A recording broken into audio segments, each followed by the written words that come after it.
Bonjour, bienvenue à Arcade-moi ça. Tel que promis, aujourd'hui, ça va être du gameplay de Bank Panic que je viens tout juste de terminer. Hier, j'ai fait mon high score. Est-ce que je vais être capable de le refaire? Ou encore mieux, c'est ce que nous verrons dans les prochaines secondes. Alors, Bank Panic, game de Sega du début des années 80, en fait 84 pour être plus précis, donc vers la moitié à peu près. Malheureusement, ce PCB, c'est un bootleg et il ne se met pas en free play. En fait, même l'original ne se met pas en free play. Je me mets au moins 2 crédits parce que on va jouer plus qu'une game. Je me mets à l'aise, je me passe ça. Pour ceux qui tombent sur cette capsule en premier, je vous suggère fortement de voir les capsules précédentes qui montrent toute la restauration, parce que ce cabinet-là était dans un état pitoyable lorsque je l'ai rentré dans l'atelier. Quand on commence une game de Bank Panic, je me suis rendu compte qu'il y a des patterns qui se reproduisent, mais avant de... Ah, fuck! Là, je vous montre exactement le genre d'erreur qu'il ne faut pas faire. C'est-à-dire, bon, commençons du début, hein? On s'emballe là. Bank Panic, c'est un jeu où on doit tirer les méchants qui se trouvent derrière les portes. Sauf qu'à l'occasion, en fait, normalement, ça va être des bons clients qui viennent porter des sous, mais à l'occasion, ça va être des pas fins. Et ces bandits, il faut les tuer dans un temps limité pour être capable de s'en débarrasser, sinon c'est eux qui nous tirent dessus. Et on a 12 portes à couvrir comme ça. Et à chaque fois qu'on réussit à bien gérer une porte, un client vient porter un sac d'argent qui vient s'afficher en haut ici. Et le but pour terminer un tableau, c'est d'avoir réussi à remplir les 12 cases d'argent avant que le temps imparti soit écoulé. Donc on a un temps limite pour réussir à accumuler toutes les sous. Et pour réussir ça, ça prend des réflexes hors pair, mais aussi du jugement, parce que c'est pas tout d'avoir les réflexes. Trop souvent, on fait des erreurs et on tire sur des bandits alors que c'est un client. Et ils se sont arrangés en faisant le design du jeu pour que les bandits soient très près visuellement des gentils. Alors, faut aiguiser son œil pour être capable de rapidement discerner est-ce que c'est un gentil ou un pas fin, pour qu'on puisse avoir la gâchette rapide au bon moment. Alors, je vais vous dire, ça fait plusieurs parties que je joue depuis le début, depuis que cette machine-là est restaurée, et j'ai pu aiguiser justement un peu plus mes réflexes. Ça demande beaucoup d'entraînement, parce qu'au début, là, on se fait vraiment avoir sensiblement à tous les coups. Ça m'a pris vraiment beaucoup de games. Alors, cette game-là peut être quand même pas mal corn muncher, parce que les premières parties, là, ça dure vraiment pas longtemps. Alors, ce qui rend vraiment cette game-là très intéressante, c'est toutes les subtilités de gameplay qu'on découvre au fur et à mesure qu'on joue. Comme par exemple, lorsqu'un client vient porter des sous, et au moment de se retourner, vous remarquerez qu'à l'occasion, il va avoir une affiche... Ah, merde, l'erreur. Il va avoir une affiche de bandit dans le dos avec un numéro. Et ça, c'est un indice pour dire où se cache... si un bandit qui se cache derrière telle porte ou telle porte. Alors tantôt il s'est retourné, comme là il va sûrement se retourner, numéro 3. Alors là j'ai un bandit à la porte numéro 3. Alors si je vais là, je sais que je peux tirer sans même avoir à attendre, parce que je me suis fait dire qu'il y avait un bandit à cet endroit-là.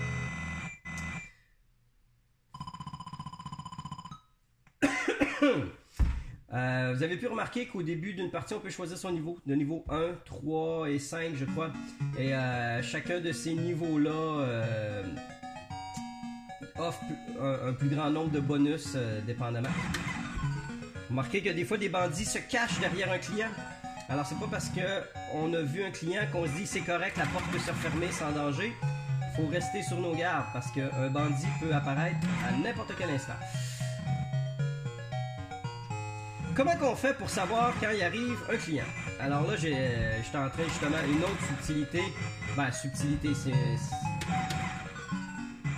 c'est quelque chose de très important dans le gameplay. Ah zut, pas assez vite. Vous remarquerez qu'en haut, il y a 4 ou 5 petites coches jaunes. Et lorsqu'une coche devient rouge, c'est pour dire qu'il y a un client qui s'en vient. Et quand le rouge est collé sur le carré blanc, ça veut dire que le client est arrivé à la porte de la banque. Alors c'est comme ça qu'on peut savoir vers quelle porte se diriger. Pour aller soit récolter un magot. Ah, là des fois il y en a qui sont enchaînés. Des fois il y en a qui esquivent, qui se sauvent.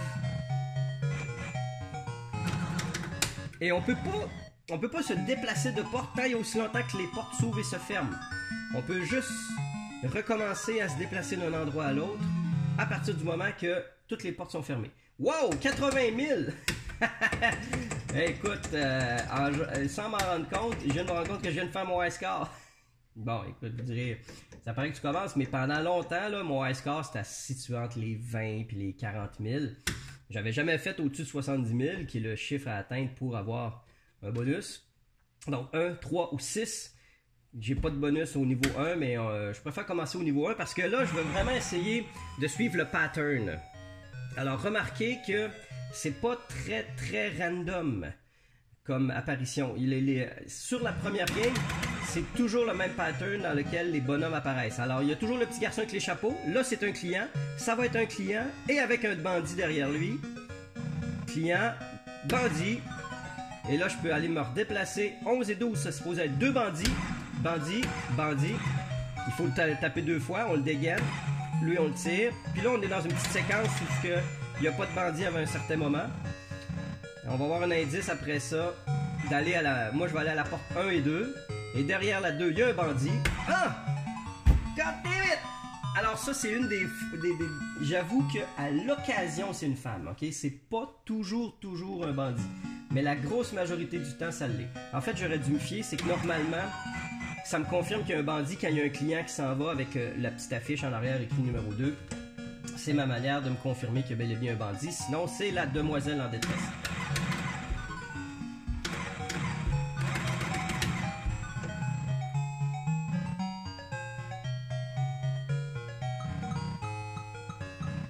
Là, dois aller derrière la porte numéro 4.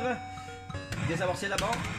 Hey, mais c'était pas... Ok, oui, il y en avait un, mais c'était le petit garçon juste avant. Là, j'en ai un derrière la porte numéro 8, mais j'ai terminé le tableau. Yeah! Il y en a beaucoup à dire, finalement, sur cette game-là, et ça peut expliquer pourquoi elle n'a pas eu vraiment beaucoup de succès, parce que depuis tantôt, j'arrête pas de vous dire, il y a telle affaire, plus telle chose, plus telle chose. Contrairement à une game comme Pac-Man, que dans les premières secondes, on sait exactement quoi faire, le personnage commence à manger des pastilles dès les premières secondes et on comprend assez rapidement que le but c'est de toutes les manger sans se faire manger par les fantômes. Dans ce jeu-là, il y a quand même une bonne courbe d'apprentissage avant de réussir à saisir toutes ces subtilités. Et d'autant plus, là, tu sais, je te dirais que... Allez. Numéro 3, allez. Voilà, j'ai un timer ici, là. Merde, la bombe est tombée. Dune! Pas Doom, ça fait Don. Dune, c'est la première fois que la bombe explose. Dune. Et c'est aussi la première fois que je remarquais que dans la petite horloge ici, c'est là que tu as ton timer pour te dire quand est-ce que la bombe explose.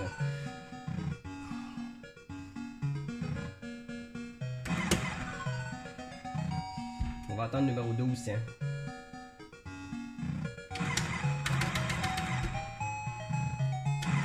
Allez, je veux ton argent. Des fois, c'est un bandit qui donne l'argent. Allez, bon. Good. Ok, on a bien récolté. Numéro 5. Ah, fuck. Hey, il fallait que je tire dans chaque porte.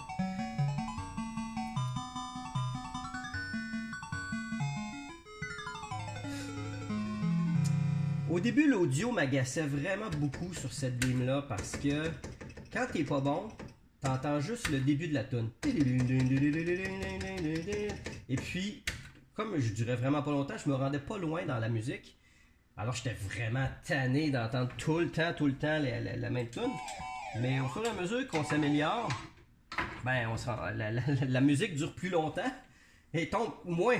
Beaucoup moins sur les... Attends, j'ai le goût d'essayer le level 3. Tiens, j'ai jamais parti du level 3. Et je sais pas exactement qu'est-ce que le fair veut dire au départ. Je sais pas si c'est quelque chose qui... Aussi, je vais voir si le pattern est le même.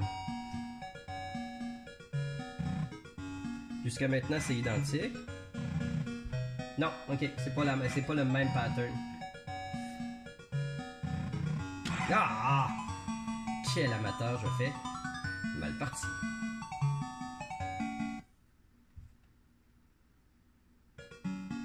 Ok. Des fois, je dors un peu sur la Switch, là, je suis comme...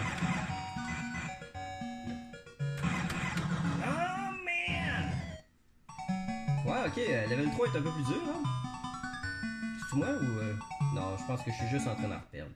C'est moi qui est moins bon. Ouais, ok, on va arrêter là. Ah! Alors je pense qu'à partir du level 3, t'as beaucoup moins de temps pour réagir aux attaques. Ah, puis après ça, to earn extra bonus, shoot robbers in 000 time immediately after he draws. Ok, j'ai un bonus extra. Aussitôt qu'il dégaine, faut que j'arrête à 000. Puis shoot robbers wearing red shirt in 000 time to spell extra and earn super bonus. Oh boy, ok, ça c'est une autre feature que je savais pas. Alors, les bandits avec un gilet rouge, faut que je les shoot en dedans de 0. Ok, faut arriver à 0. Mais voyons, comment ça peut être possible? Pour épeler le extra. En bas à gauche, il y a le chiffre extra. Je me demandais justement comment on faisait pour allumer les lettres. Maintenant, je le sais, ça veut pas dire que je vais plus être capable de le faire.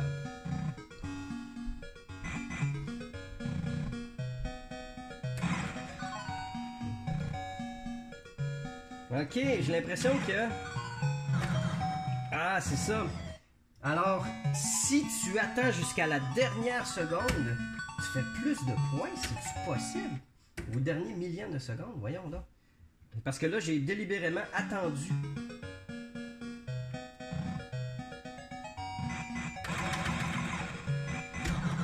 Merde! Justement, encore une fois, j'ai attendu. J'aimerais ça réussir au moins une fois là, pour mieux saisir cette feature-là. Bref, cette game-là en a à donner. Vraiment, là... C'est surprenant que j'y avais pas joué avant, mais encore une fois, comme je dis, il faut dire aussi que c'était dans le crash quand même, pas pire des arcades.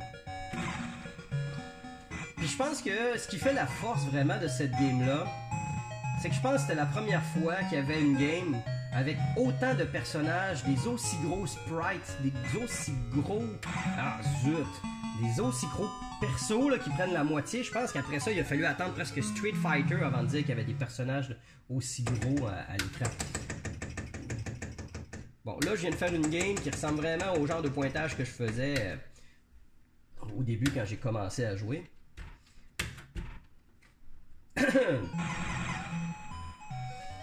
Évidemment, il n'y a pas énormément de cycles d'animation, mais il y en a suffisant quand même pour donner une belle couleur. Parce que on s'entend que à la base, juste avoir des portes brunes devant nous, c'est pas nécessairement attrayant. Fait que le fait qu'il ait pensé qu'il se soit forcé pour faire des beaux petits personnages, ça rend déjà le truc plus attrayant.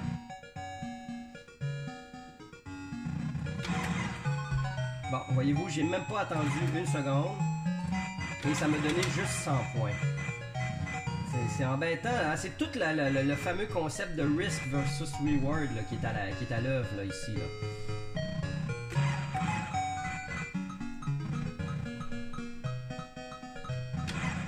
Ah non! J'étais pas assez concentré.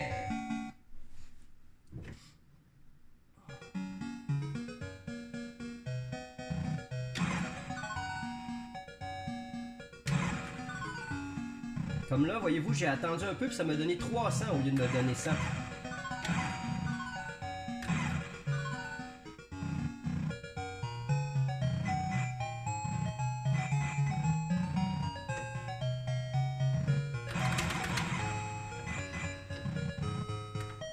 Oh, que j'ai failli te tuer, quoi. Il est vraiment cool. Celui-là qui esquive d'un côté à l'autre, là. Ah, chut. J'ai vraiment essayé d'avoir le 000 dessus, là. Calif que ça prend du timing.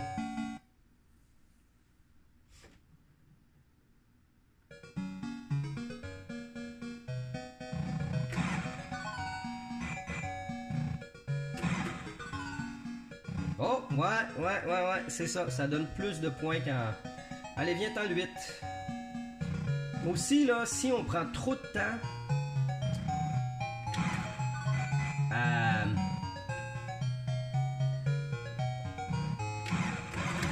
Ah, zut! Ouf! Ok.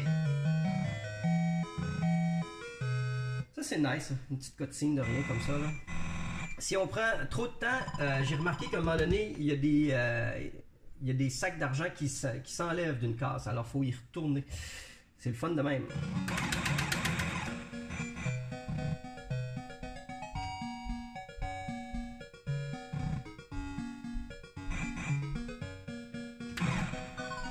Faut que t'attendes, attendre. Ouais. Ok, ça fait que c'est vraiment une game de dégainage. C'est vraiment cool. Je t'aurai, Salazar. Tu paieras d'ici le coucher du soleil. En avez-vous assez? Pas moi. Une dernière, ok? On en fait une petite dernière, là.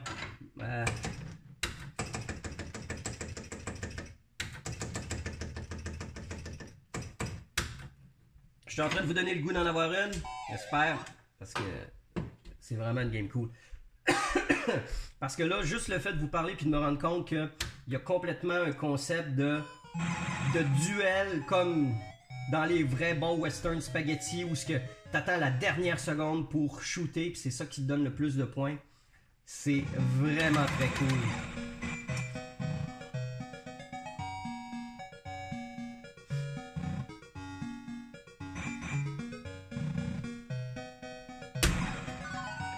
Ouais, tu vois, là, ça m'a donné 700. J'avoue que j'ai pas été trop fantasque là-dessus.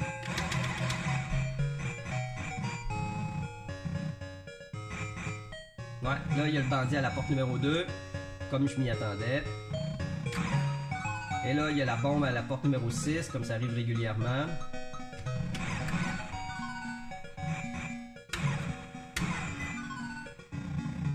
Ah, nice, j'ai attendu un peu, ça m'a fait vraiment plus de points. Merde! Alors, la clé du high score réside là-dedans, ouais. C'est pas juste de terminer le tableau. Il y a beaucoup d'adresses en jeu. Alors, c'est clairement un petit bijou qui a passé inaperçu, selon moi, et que c'est bien dommage. Ça fait juste renforcer mon amour de Sega.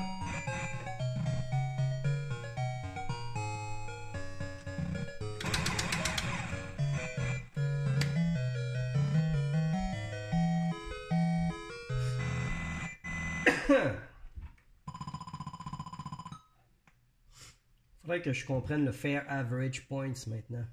Il y a vraiment beaucoup de trucs.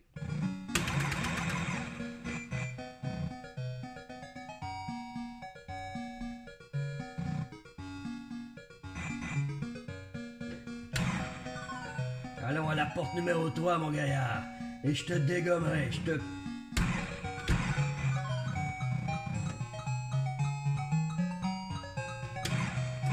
Merde, j'ai manqué une belle occasion.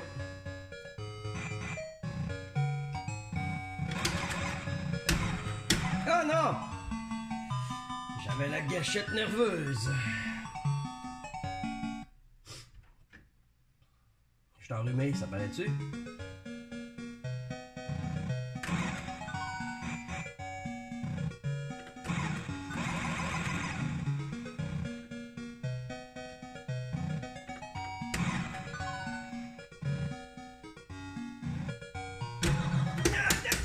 J'étais tellement proche.